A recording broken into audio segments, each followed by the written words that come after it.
नमस्कार, लोकतंत्र में आपका स्वागत है। मैं हूं आपके साथ रविंद्र सिंह। उत्तर प्रदेश में होने वाले नगर निकाय चुनाव को लेकर इलाहाबाद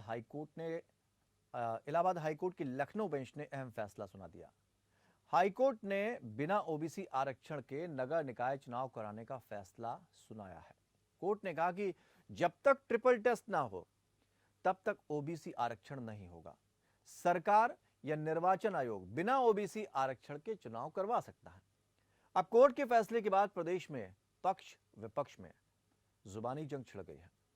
सरकार से लेकर विपक्ष तक सभी एक दूसरे पर आरोप प्रत्यारोप लगा रहे हैं, लेकिन असल में इस फैसले के मायने है क्या, इसको हम समझने की कोशिश करते हैं। पहले खबर देखते हैं, फिर चर्चा को आगे बढ़ाते हैं।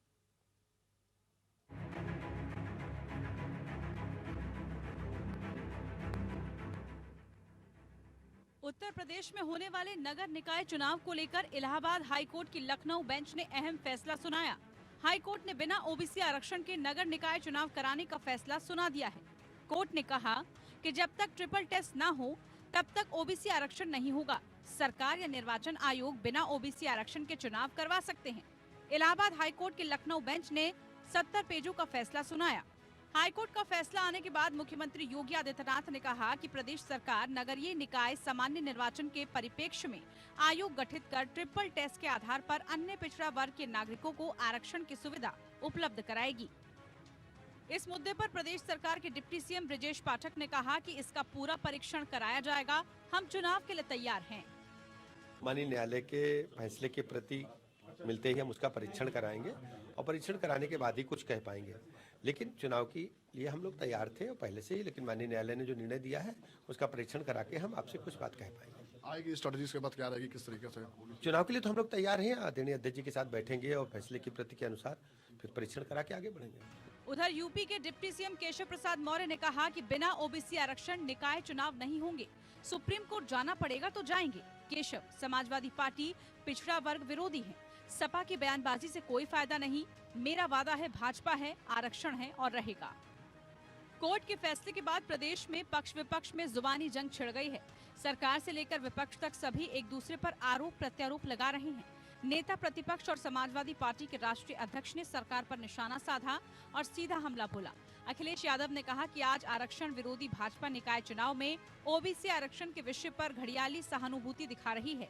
आज भाजपा ने पिछड़ों के आरक्षण का हक छीना है। कल भाजपा बाबा साहब द्वारा दिए गए दलितों का आरक्षण भी छीन लेगी। बहुत ही दुर्भाग्य है कि हमारा पिछड़ों का हक छीना जा रहा है, और ये केवल पिछड़ों का हक नहीं छीना जा रहा है। भारतीय जनता पार्टी सत्ता में रही तो जो बाबा साहब भीमराव अम्बेडकर जी ने अधिकार दिए हैं, उन अधिकारों को धीरे धीरे छीन लिया जाएगा। अभी कुछ चीज़ें दिखाई दे रही हैं और कुछ चीज़ें नहीं दिखाई दे रही हैं। भारतीय जनता पार्टी हमेशा आरक्षण विरोधी काम किए उसने। भारतीय जनता पार्टी आरक्षण विरोधी है, पिछड़ा विरोधी है, दलित विरोधी है। इन्हें संविधान की किसी भी व्यवस्था से कोई मतलब नहीं है। जो बाबा साहब भीमराव अम्बेडकर जी ने अधिकार दिए थे, उन अधिकारों को धीरे धीरे भारतीय जनता पार्टी छीनना चाहती है, और जितने भी उनमें पिछड़े नेता हैं वो सब मुंह बंद करके बैठे हुए हैं। वहीं शिवपाल यादव ने कहा कि उत्तर प्रदेश निकाय चुनावों में ओबीसी आरक्षण की समाप्ति का फैसला दुर्भाग्यपूर्ण है। सामाजिक न्याय की लड़ाई को इतनी आसानी से कमजोर होने नहीं दिया जा सकता। आरक्षण पाने के लिए जितना बड़ा आंदोलन करना पड़ा था, उससे बड़ा आंदोलन इसे बचाने के लिए करना पड़ेगा। कार्यकर्ता तैयार रहें। इधर इलाहाबाद हाईकोर्ट के लखनऊ खंडपीठ ने यूपी के निकाय चुनाव में ओबीसी आरक्षण को लेकर जो फैसला दिया है, उस पर सियासी दलों की ओर से लगातार प्रतिक्रियाएं सामने आ रही हैं। भारतीय जनता पार्टी का निकाय चुनाव को लेकर पिछड़ों को आरक्षण न देने की मंशा स्पष्ट हो गई। जिस तरह से मध्य प्रदेश में हाईकोर्ट का फैसला आया था, हमारे संविधान के जो संशोधन हुए हैं उनमें स्पष्ट है, बिना आयोग बनाए बैकवर्डों को आरक्षण नहीं दे सकता। तो सरकार आयोग न बनाकर, सरकार निकाय चुनाव की तैयारी न करके, उसकी मंशा पिछड़ों के आरक्षण को काटने की थी, जिसमें स्पष्ट हो गया अब निकाय चुनाव में पिछड़ों के लिए सीटें रिजर्व नहीं होंगी। तो मुझे लगता है सरकार पे जो आरोप लगते थे, सरकार पिछड़ों की विरोधी है, सरकार दलितों की विरोधी है, उनमें से एक चीज तो स्पष्ट तौर पर तय हो गया, और दलितों की विरोधी है ये भी स्पष्ट तौर पर आगे चल के तय हो जाएगा। ओबीसी आरक्षण को लेकर आए फैसले पर बीएसपी अध्यक्ष मायावती ने कहा, हाईकोर्ट का फैसला सरकार की मानसिकता को दर्शाता है। ये फैसला सरकार की मानसिकता प्रकट करता है। बीजेपी सरकार की सोच ओबीसी और आरक्षण विरोधी है। सरकार ओबीसी आरक्षण की व्यवस्था सुनिश्चित करे। अपने फैसले में हाईकोर्ट ने सरकार द्वारा जारी ओबीसी आरक्षण को रद्द कर दिया। ओबीसी के लिए आरक्षित सभी सीटें अब सामान्य मानी जाएंगी। हाईकोर्ट ने तत्काल निकाय चुनाव कराने का निर्देश दिया है। यानी अब यूपी में नगर निकाय चुनाव अधिसूचना जारी होने का रास्ता साफ हो गया है। Bureau report, APN news. तो फिलहाल उत्तर प्रदेश सरकार की अगर बात करें, उत्तर प्रदेश की सरकार जो है उस पर अब तीखे बाण जो है विपक्षी दल छोड़ रहे हैं। उनका कहना है कि सरकार की मंशा ही नहीं थी और सरकार चाहती थी कि ऐसा हो, इसलिए इस तरह की चीजें और अटकलें लगाई गई। और अब चूंकि कोर्ट का फैसला इस तरह की बात आई कि जब तक सर्वे नहीं हो जाता उससे पहले या तो सामान्य सीटों को लेकर आप चुनाव करा लें। देखना यह है कि जो लोग पैरवी करते हैं आरक्षण को लेकर तो कहाँ कमी रह जाती है। दलों की जब बात की जाती है तो कई दल रहनुमा बनते हैं। कोई अपने आप को SC ST का रहनुमा बताता है, कोई अपने आप को OBC का रहनुमा बताता है, कोई अपने आप को सवर्णों का रहनुमा बताता है। तो रहनुमा तो है, और जब जिसकी सरकार सत्ता में आई वो फिर क्या दूसरे का शोषण शुरू कर देता है।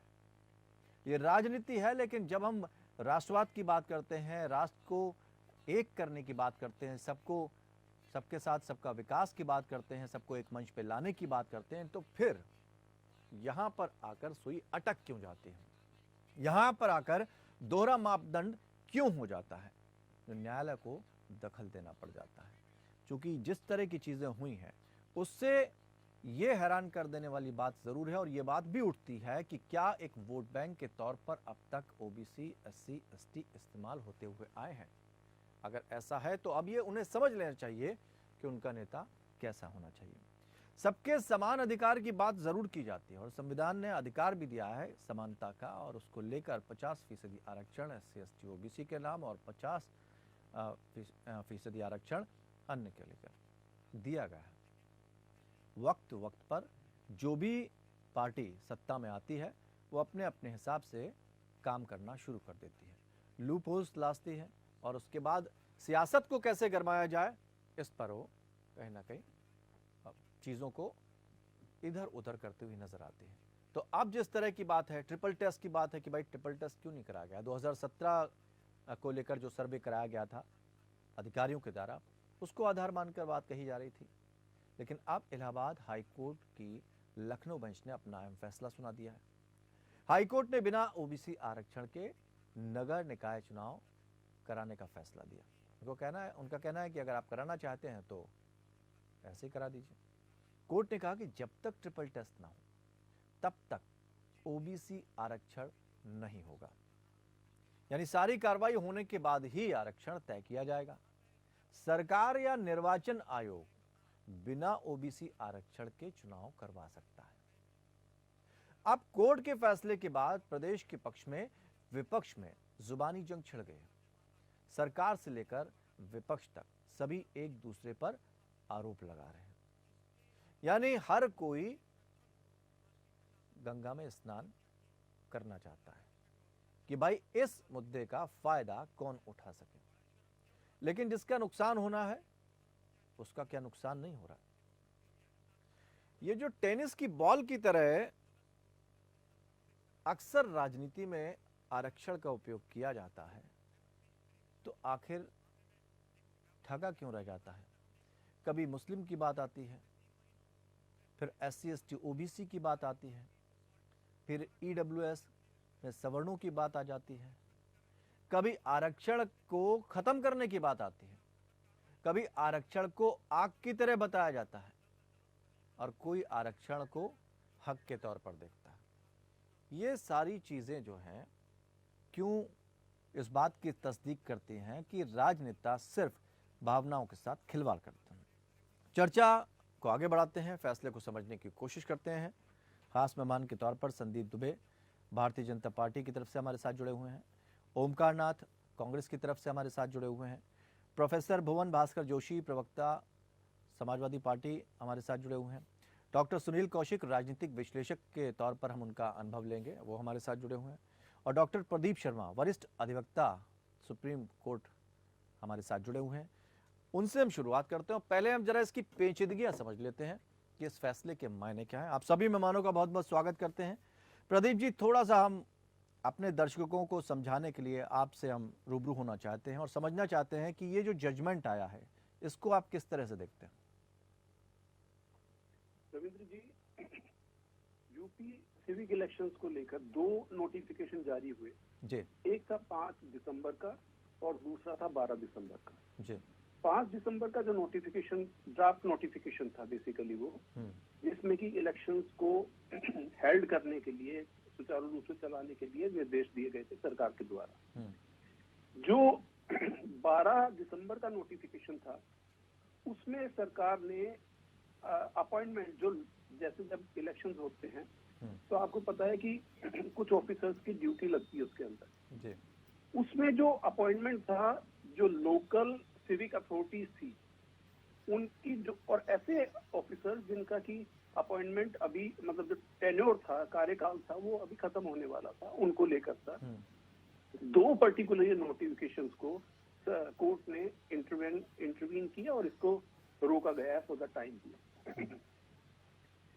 इस एक सुरेश महाजन जजमेंट है जो ट्रिपल टेस्ट की बात करती है, रिजर्वेशन के बारे में बात करती है। 2022 का ही ये जजमेंट है।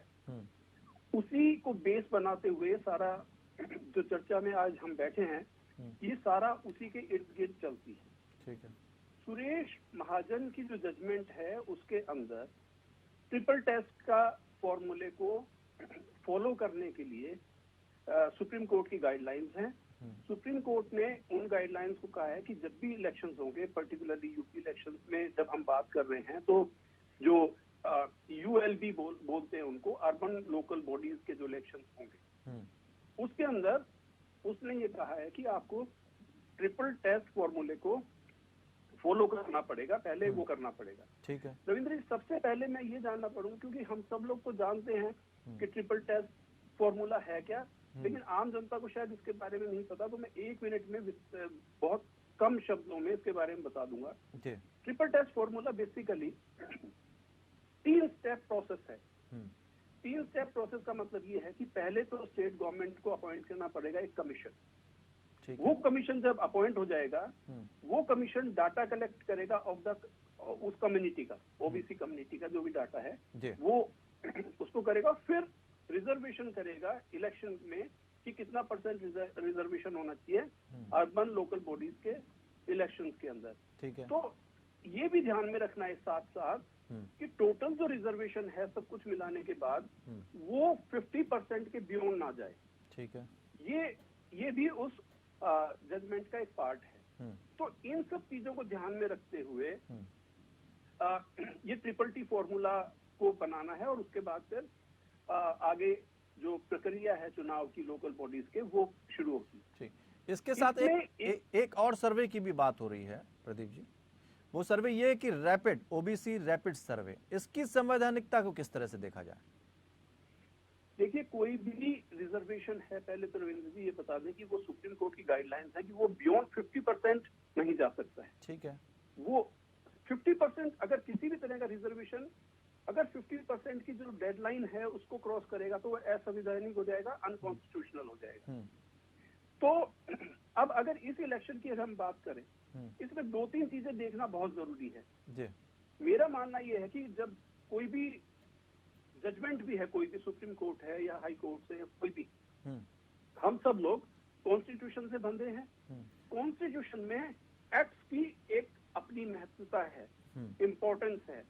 मतलब कि एक एक्ट में एक चीज को डिफाइन किया गया हुआ है, चाहे वो लैंड एक्ट हो या एक्विजिशन एक्ट हो या नहीं, इसमें एक आया ओबीसी का जो रैपिड सर्वे हुआ है 2017 में जब करवाया गया था, उसी आधार पर सारी चीजों को आगे बढ़ाया जा रहा था। तो क्या हम रैपिड सर्वे को हम किस तरह से देखें? फिर इसका मतलब कहीं ना कहीं प्रश्न चिन्ह लग रहा है वहां पे।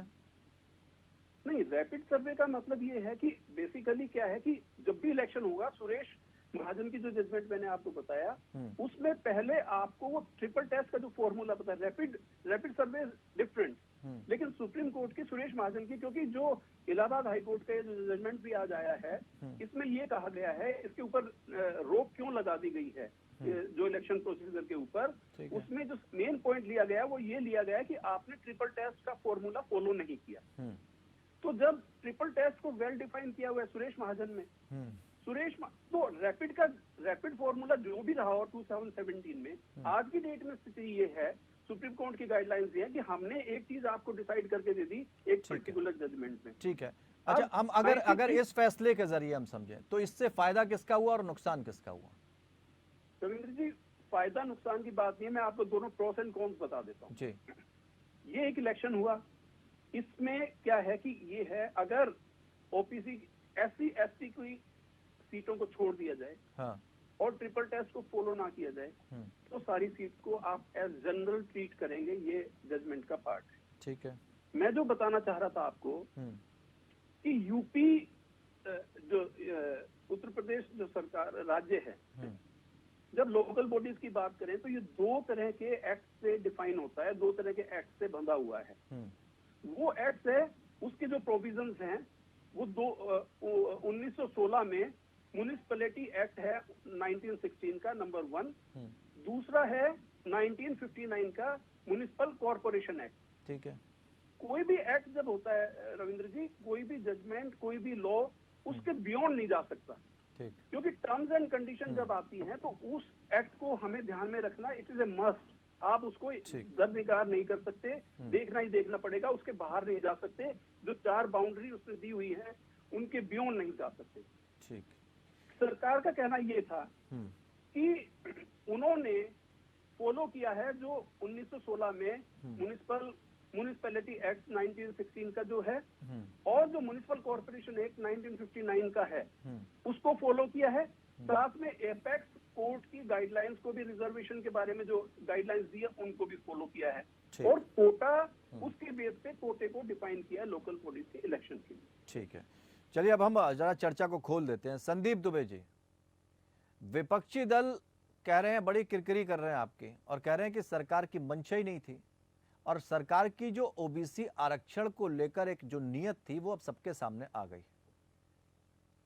देखिए रविंद्र जी, सबसे बड़ी बात यह है कि सरकार ने पहल करी है और सरकार इस आरक्षण को लागू करवाने के लिए कृत संकल्पित है। कोर्ट में इसको जरूर चैलेंज किया गया है और न्यायपालिका ने अपना एक आदेश दिया है। उस आदेश को हम एक बार दोबारा से देखेंगे कि हमारे में क्या कमियां रही हैं और उन कमियों को ठीक करेंगे, और लगता है कि हमें इस फैसले को चैलेंज भी सर्वोच्च न्यायालय में हमें करना चाहिए, तो हम करेंगे इसको। और दूसरी जो सबसे बड़ी बात है कि हमने जो पक्ष रखे थे हाई कोर्ट में, इलाहाबाद हाई कोर्ट में सरकार की तरफ से, तो हमने कहा था कि 2017 में जो पिछड़ा वर्ग जो का सर्वे हुआ था उसी को आरक्षण का आधार मान लिया जाए, उसी सर्वे को आरक्षण का आधार माना जाए। तो पक्ष था, और क्योंकि कोर्ट की तरफ से कई सवाल पूछे गए कि किन प्रावधानों के अंतर्गत आपने प्रशासकों की नियुक्ति करी, तो हमने 5 दिसंबर 2011 में जो हाईकोर्ट ने फैसला दिया था उसका हवाला भी दिया। तो हमने पक्ष रखा है, सरकार ने अपना पक्ष रखा। अब इलाहाबाद हाईकोर्ट का जो आदेश है, न्यायपालिका का आदेश है, उसको सर्वसम्मति से स्वीकार करना हम सबका नैतिक कर्तव्य है। उस पर हम कुछ टिक्का टिप्पणी नहीं कर सकते, लेकिन इतना जरूर कह सकते हैं कि सरकार स्वतंत्र है, सरकार सुप्रीम कोर्ट में जाएगी और कृत संकल्पित है कि जो आरक्षण का आधार, यानी आप सुप्रीम कोर्ट जाएंगे। हम आखिरी सवाल ले लें क्योंकि प्रदीप शर्मा जी इसके बाद जाएंगे। ठीक है, प्रदीप शर्मा जी से हम इसके बाद विदा लेंगे। प्रदीप जी, चूंकि अब सरकार की तरफ से ये कहा जा रहा है कि वो सुप्रीम कोर्ट जाएंगे, तो क्या तस्वीर बदलेगी क्या, या बदल सकती है? देखिए, सुप्रीम कोर्ट ने क्योंकि एक अपनी गाइडलाइंस फ्रेम कर दी, दो चीजें यहाँ पर इम्पोर्टेंट है रविंद्र जी। एक तो जो म्युनिसिपैलिटीज एक्ट 1916 जिसकी मैं बात कर रहा था, और एक म्युनिसिपल कॉर्पोरेशन एक्ट 1959। 2017 के अंदर रिजर्वेशन प्रोविजन बनाए गए, और उसके हिसाब से लोकल बॉडीज में कोटे का प्रावधान किया गया। सरकार का जो पक्ष होगा उसके अंदर वो यही होगा कि हम जो एक्ट है उसको फॉलो कर रहे हैं। 2017 में जो प्रोविजंस डिफाइन किए थे रिजर्वेशन के लेके, उसका हम फॉलो कर रहे हैं। तो उनका कहना ये होगा कि हम किसी रिजर्वेशन के अगेंस्ट नहीं है, लेकिन लॉ के विद इन लॉ जो फ्रेमवर्क है लॉ का, उसके अंदर तो रहकर हम काम कर सकते हैं ना। तो सुप्रीम कोर्ट में सर्टेनली चैलेंज हो सकता है, सरकार जाएगी भी, लेकिन जहां तक मेरी इंफॉर्मेशन है, अभी लेटेस्ट उन्होंने कहा है कि ओबीसी के रिजर्वेशन को स्क्रैप नहीं करेंगे, कैंसिल नहीं करेंगे, और उनको साथ में रखते हुए ही आगे जाएंगे हम।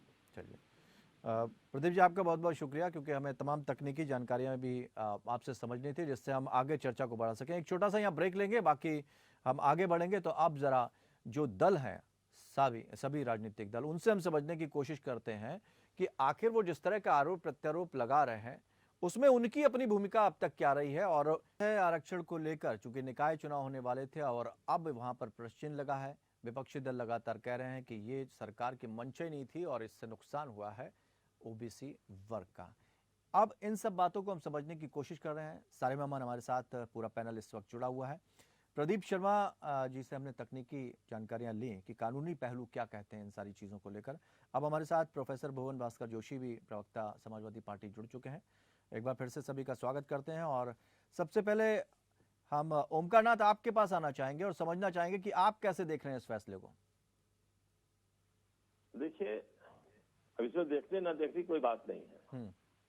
बात सबसे बड़ी चीज है सरकार की मंशा की। ठीक, सरकार ने एक तरह से सुप्रीम कोर्ट के आदेशों की अवहेलना की है, और मजे की बात यह है कि हाई कोर्ट के निर्देश के बाद भी सरकार अभी सुप्रीम कोर्ट जाना चाहती है। जब सरकार ने दो मामलों में फैसले में कहा है कि आप बिना आयोग गठित किए हुए आरक्षण पर कोई चीज नहीं कर सकते हैं, तो इनको आयोग गठित कर देना चाहिए था, और अब तक वो सारी चीजें पूरी हो गई होती। जो ट्रिपल टेस्ट आधार बनाया है कि उसको अपना पूरा कर लेते, कि वो उसमें क्या था कि राज्य में अन्य पिछड़ा वर्ग की आर्थिक और शैक्षणिक स्थिति क्या है, उनके आरक्षण देने की जरूरत है या नहीं, उनको आरक्षण दिया जा सकता है या नहीं, यही तो तय करना था आयोग को। अगर आयोग के माध्यम से इसको करा लिए होते तो आज ये नौबती ना आती, ना कोई चैलेंज करता है इसको।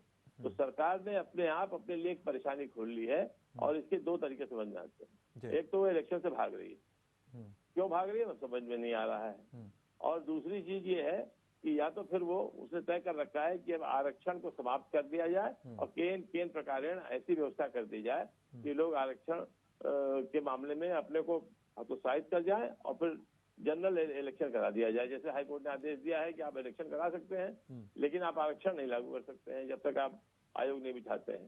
तो अब सरकार के सामने ये फैसला करना है। सरकार इसमें अनमने भाव से काम कर रही है, वरना अब तक ये काम हो गया होता है, जहां तक मेरी सोच है। हाँ, लेकिन आशीष पटेल तो कह रहे हैं कि नहीं, बिना उसके तो हम आगे नहीं जाएंगे इलेक्शन में, हम सुप्रीम कोर्ट का दरवाजा खटखटाएंगे।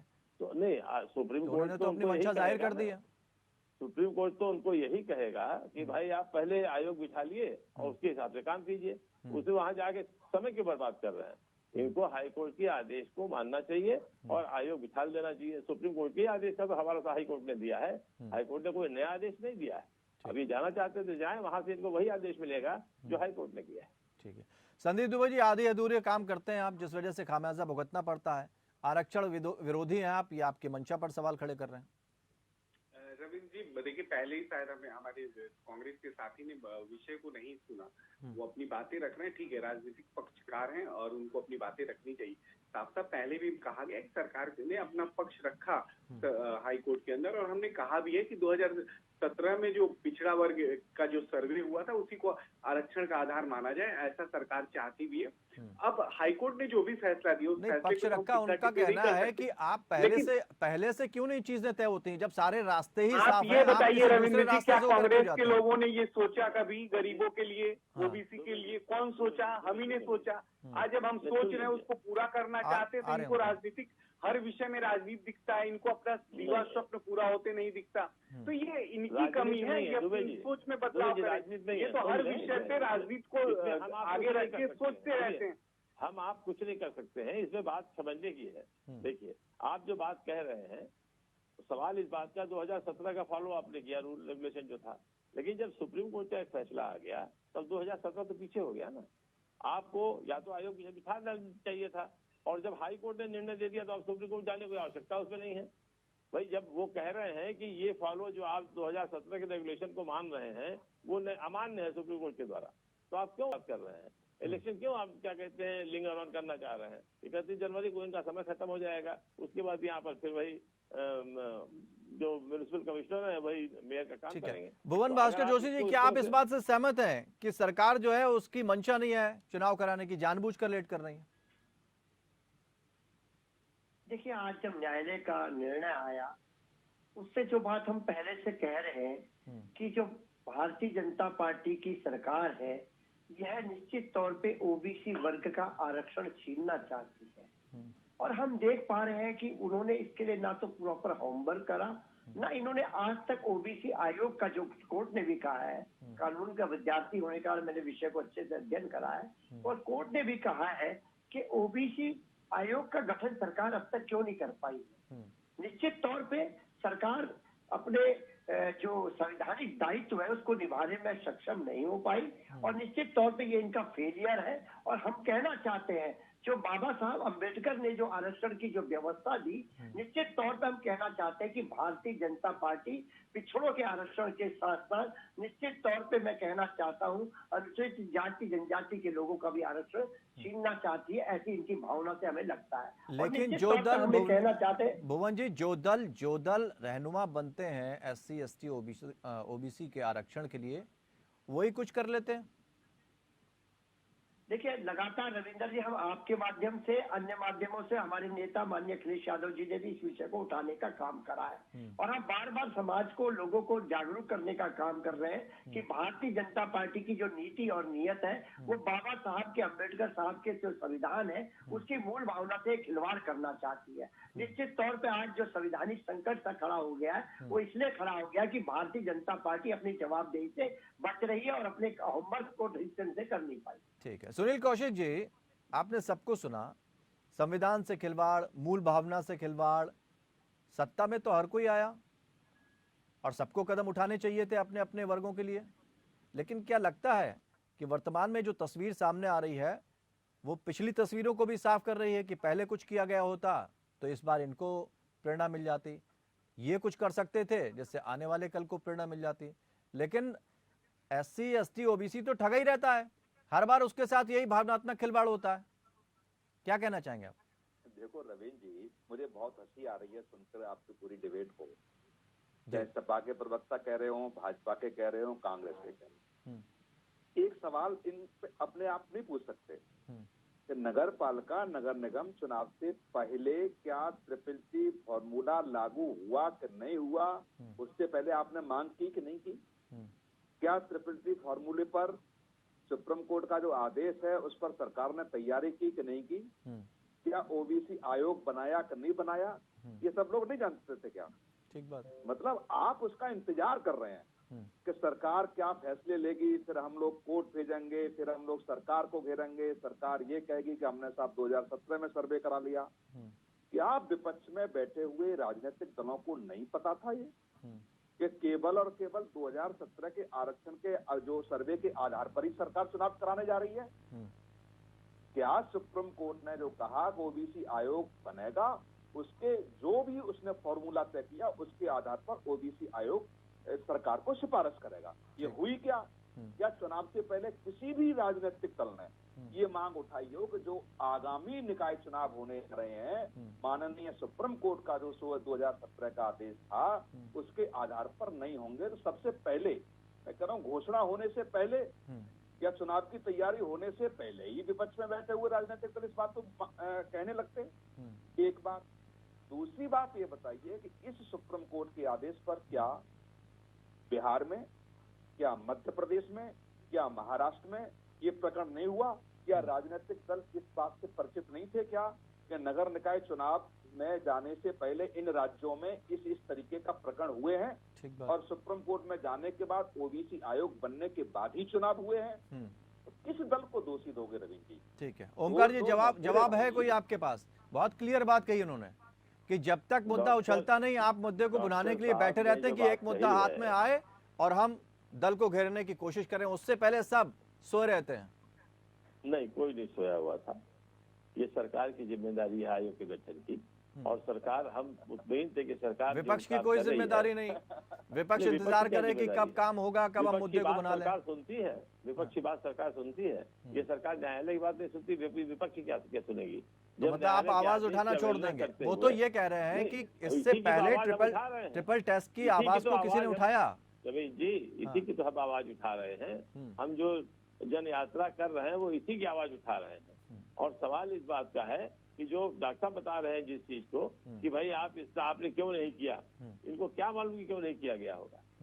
सवाल इस बात का है कि जब ये सरकार जिस जिद पे आई हुई है, इस सारे पदों को समाप्त करने पे लगी हुई है, हर तरफ से आरक्षण समाप्त करने पे लगी हुई है, तो ये विपक्ष के सुनने जा रही है। और ये तो चुनाव हो जाता है। ओमकार जी, एक राजनीतिक विश्लेषक जो होता है ना, वो परत दर परत सारी चीजों को पकड़ता है। तो मुझे लगता है कि अगर आप ये कहें कि उनको ये सब नहीं मालूम है तो ये थोड़ा सा अजीब सा लगता है। ये कहने की हिमाकत नहीं कहूंगा कि उनको नहीं मालूम है। मैं ये कह रहा हूँ कि वो चीजों को समझ नहीं पा रहे हैं जो हम राजनीतिक दल के उस पे है।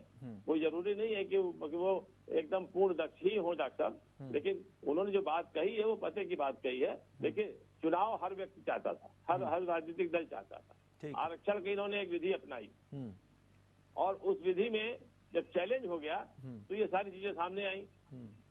कौन जानता था कि आयोग नहीं बिठा ले, आयोग से नहीं बात किए होंगे या उन्होंने कोई प्रक्रिया नहीं अपनाई होगी। इन्होंने जो किया, क्योंकि पहले भी ऐसे हुआ रहा। तो सरकार की इस मंशा के बारे में आपको पहले से नहीं पता? भुवन जी, यही सवाल आपसे भी है, जरा समझना चाहेंगे आपसे, आपका भी जवाब सुन लेते हैं।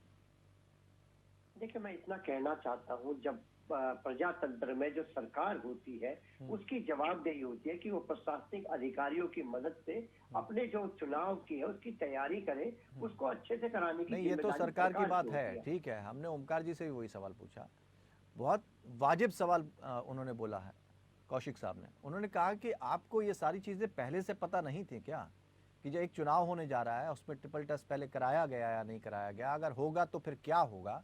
तो ये चीजें पहले से उठनी चाहिए, तब तक सोते क्यों रहते हैं? देखिए, मैं कहना चाहता हूँ आपके चैनल के माध्यम से, बहुत जिम्मेदारी से कहना चाहता हूँ, और कि समाजवादी पार्टी लगातार ओबीसी आरक्षण के लिए सरकार को हमेशा कहती रहती है, और हमारा स्टैंड साफ है। हम ये कहते हैं जो संवैधानिक जो व्यवस्था है उनसे छेड़छाड़ ना कर केवल उसके जो मूल स्वरूप है उसको किसी प्रकार की दिक्कत नहीं आनी चाहिए। यही सरकार से हमारी मांग है लगातार। कौशिक साहब कह रहे हैं जवाब नहीं है आपके पास। कौशिक साहब, मैं तो इसी के क्षेत्र का विद्यार्थी हूँ, इसी में अध्ययनरत रहता हूँ। निश्चित तौर पे मैंने पूरे उसके विषय का अध्ययन करा है। और सरकार जो आज जो यहाँ पर सरकार का जो फेलियर है, निश्चित तौर पे आज सरकार का फेलियर हमें दिखाई दिया। निकाय चुनाव होने से पहले क्या ओबीसी आयोग का गठन हुआ और उसमें सिफारिश की क्या? पता नहीं था इनको? मैं कौशिक साहब उसी विषय को कह रहा हूँ। मैंने कहा जो संवैधानिक जिम्मेदारी होती है वो सरकार की होती है। कल को हम सरकार मारेंगे तो हमारी जिम्मेदारी होती है कि सरकार के आरक्षण की जो व्यवस्था को अपने अधिकारियों के दिशा निर्देशन देकर उसको कराए। आप सरकार उसमें फेलियर हुए हैं। आज तो माननीय न्यायालय जो लोग हाईकोर्ट गए हैं ना, यदि उनका आप इतिहास उठा के देखेंगे तो वो वहाँ सामान्य सीट से तैयारी कर रहे थे पिछले 2 साल से, और उनको मन के मुताबिक वो सीटें नहीं मिली, ओबीसी में चली गई तो वो हाईकोर्ट गए। समाजवादी पार्टी हाईकोर्ट गई क्या? कांग्रेस हाईकोर्ट गई क्या? बहुजन समाज पार्टी हाईकोर्ट गई क्या? ओमकार जी, दीजिए जवाब। भाई, मैं कह तो रहा हूँ वही बात जो डॉक्टर साहब नहीं समझना चाह रहे हैं। मैं तो कह रहा हूँ तो सरकार ने जो शुरू किया था, हमें कोई आपत्ति उस पर नहीं थी, क्योंकि आरक्षण कहीं कहीं होना था। हम तो उनके ऊपर मान लिए थे, वो जो भी रेगुलेशन का चाहे आयोग विशाल से चाहे 2017 के रूल को फॉलो करते। लेकिन आज वो नुकसान जो हुआ सरकार का फेलियर है ना। सरकार को इसका जवाब रखना चाहिए था कि अगर हम आयोग नहीं गठित कर रहे हैं और अगर ये चैलेंज हो जाएगा, लॉ डिपार्टमेंट किस लिए बैठा हुआ है? लॉ डिपार्टमेंट उनका इसीलिए बैठा हुआ है उनको एडवाइस करने के लिए कि भाई आप जो है ये काम मत कीजिए, वरना चैलेंज हो जाएगा तो इसका जवाब देते नहीं बनेगा और हम हार जाएंगे। लेकिन हर जगह ब्यूरोक्रेसी इतनी हावी है कि सरकार सोचती नहीं है, जो ब्यूरोक्रेसी समझा देती है वो सरकार करने लगती है। तो संदीप जी, आयोग गठित करने में कोई दिक्कत नहीं थी, वो करना चाहती तो कर देती, लेकिन मैदान है सरकार। तो आप तो सवाल खड़े कर रहे हैं कि मतलब लोकतंत्र की तो कहीं फिर बात ही नहीं रहेगी, ब्यूरोक्रेसी कोई भी आएगा सत्ता में वो इस तरह के काम करना शुरू कर देगा। ये जब 2017 का एक रूल फॉलो हुआ था और उस फॉलो के तहत उन्होंने किया तो आरक्षण तो वो कर ही रहे थे। अब जैसा डॉक्टर सुनील कौशिक जी ने बताया कि कुछ लोग वहां पर जो है क्या कहते हैं तैयारी कर रहे थे और वो आरक्षित हो गई थी, तो उन्होंने चैलेंज कर दिया। तो जब चैलेंज कर दिया उसको, तो ये चीज तो सरकार को सोचनी चाहिए थी ना कि हम जो इस रूल की महत्व करने जा रहे हैं आरक्षण, उसमें किसी भी दल ने आपत्ति तो नहीं की आपको तो कम से कम महाराष्ट्र से सीख ले लेनी चाहिए थी। भाई हम सीख लेने की बात छोड़िए, हमारे सीख लेने और न लेने से वहाँ मतलब वहाँ नहीं है, क्या हो सरकार गया, की जिम्मेदारी कम से कम थी वहां से एक कि एग्जाम्पल सरकार सेट जब कर ये देते बना आप। रही है, जब ये सरकार बना रही है आरक्षण, तो उसको ये सोचना चाहिए था कि अगर ये चैलेंज हो जाएगा तो हम इसको कैसे निपटेंगे। रविंद्र जी, तो सरकार को इसको देखना चाहिए था ना, ये हमारी जिम्मेदारी नहीं सवाल है। ये है हाँ। कि जो भी सरकार ने फॉर्मूला तय किया उस पर सारे राजनीतिक दल सहमत थे, विश्वास था, भरोसा था, लेकिन कुछ लोग ये चले गए तो अब इनको मौका मिल गया है। कहने का तात्पर्य ये है कि सारे लोग ये सहमत थे कि जो सरकार ने फार्मूला तय कर दिया उसी के आधार पर चुनाव होने दिया। अरे साहब, हम अपनी बात वापिस ले लेते हैं, आप इलेक्शन करा दीजिए। अगर आप समझ रहे हैं तो इसको क्या बात कर रहे हैं डॉक्टर साहब, आप हर बार विपक्ष में क्यों पड़े हुए हैं? जो काम गलती सरकार की उसको लेकर क्या विपक्ष को बोल रहे हैं? नहीं बोल रहा हूँ, पत्रकार होने के नाते जो सवाल मेरे दिमाग में आ रहे हैं सर, मैं वो कह रहा हूँ।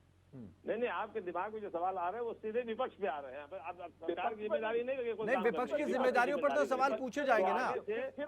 देखिए, विपक्ष की जिम्मेदारियों पर तो सवाल पूछे जाएंगे।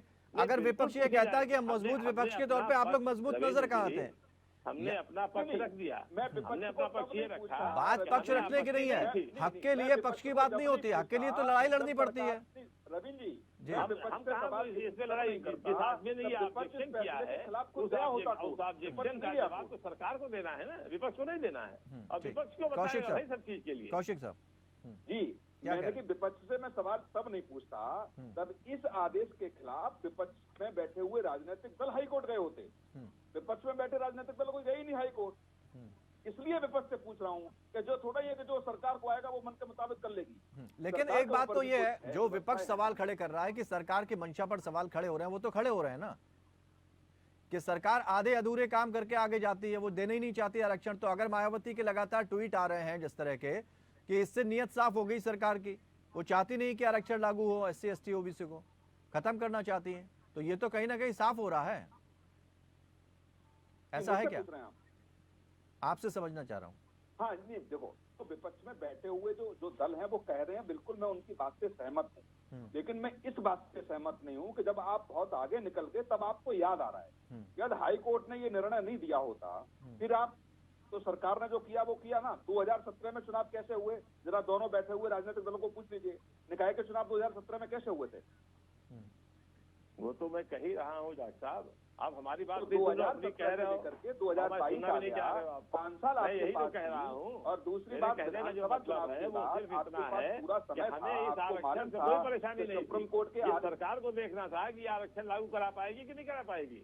एक बात तो तय है, लागू करा दिया, एक बात तो तय है कि आरक्षण लागू नहीं करा। किसी के भी आरक्षण की बात होती है ना सर, राजनीतिक या सियासी दल सिर्फ भावनाओं से खिलवाड़ करते हैं।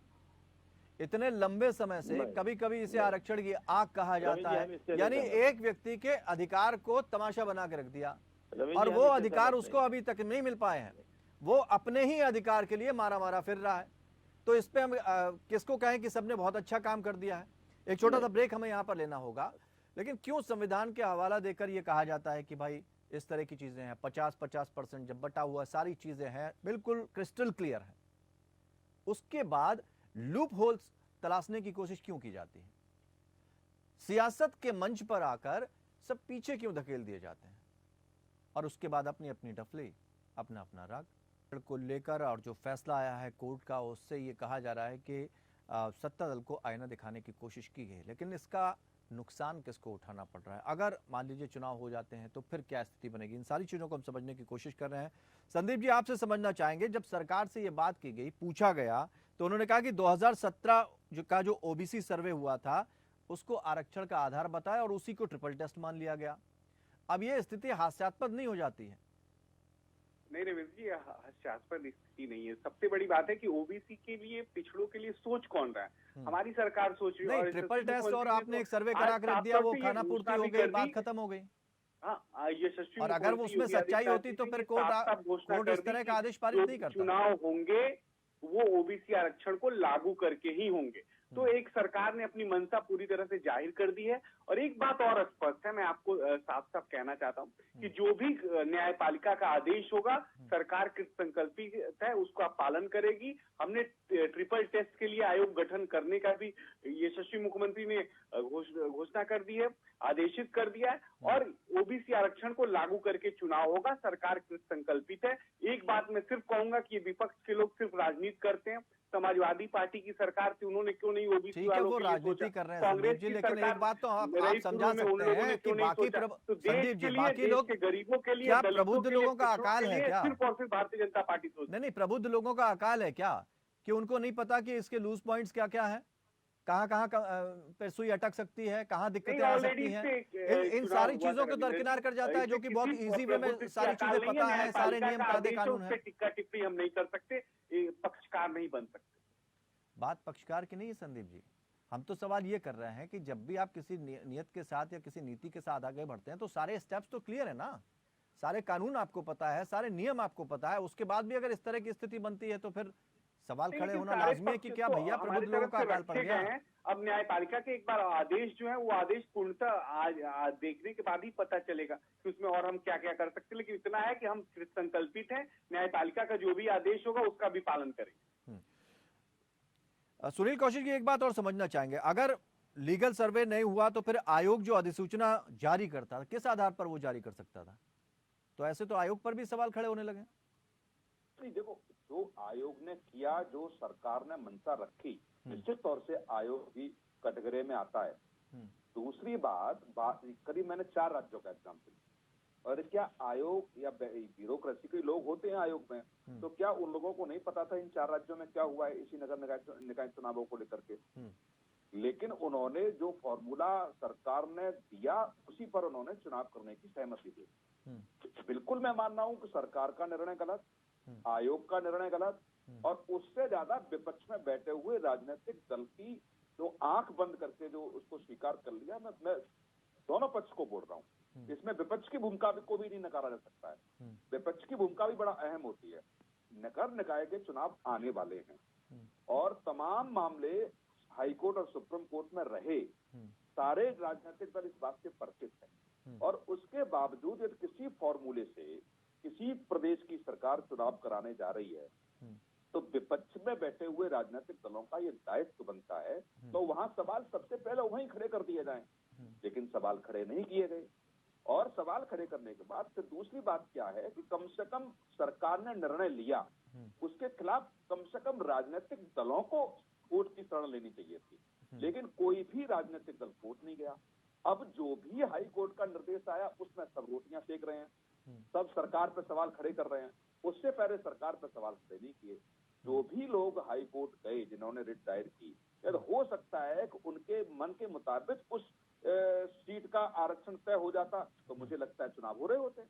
फिर चाहे ओबीसी आरक्षण की बात आ जाए या एसटी आरक्षण की बात आ जाए, किसी के भी सवाल खड़े नहीं होते। तो मैं दोनों पक्ष और विपक्ष की भूमिका को मैं कटघरे में खड़ा कर रहा हूँ कि दोनों की जिम्मेदारी है, और सरकार कोई भी हो उसको ये नहीं हो जाता है कि जो कहेगी वो आरोप वो भी थोप देगी, आदेश थोप देगी। कम से कम कोई भी आदेश आता है तो कम से कम विपक्ष में बैठे हुए राजनीतिक दलों का दायित्व बनता है कि समय से आप उस मुद्दे को उठाइए। लेकिन आजकल क्या हालत देखी जा रही है कि समय का इंतजार सब करते हैं, जब दिखता है कि इसमें राजनीतिक रूप से फंस रहे हैं। ओबीसी आरक्षण की बात आ गई, जब सामान्य पर हाईकोर्ट निर्णय नहीं करता तो विपक्ष चुप होता। विपक्ष को ये लगा कि राजनीति की रोटियां सेकी जा सकती हैं साहब, तो वो अब विपक्ष अब आगे आ रहा है, चाहे ट्वीट कर रहे हैं, चाहे प्रेस कॉन्फ्रेंस कर रहे हैं, चाहे मीडिया के सामने आ रहे हैं। लेकिन फिर मैं कह रहा हूं कि समय रहते हुए विपक्ष के सवाल खड़े हुए, सरकार के ठगड़े में है 100%, लेकिन विपक्ष ने भी समय रहते हुए सवाल खड़े किए होते तो मुझे लगता है कि आज जो विपक्ष सवाल खड़ा कर रहा है उस पर हम सब लोग बड़ा सहमति से आराम से कह रहे होते कि नहीं साहब विपक्ष की बात जायज है।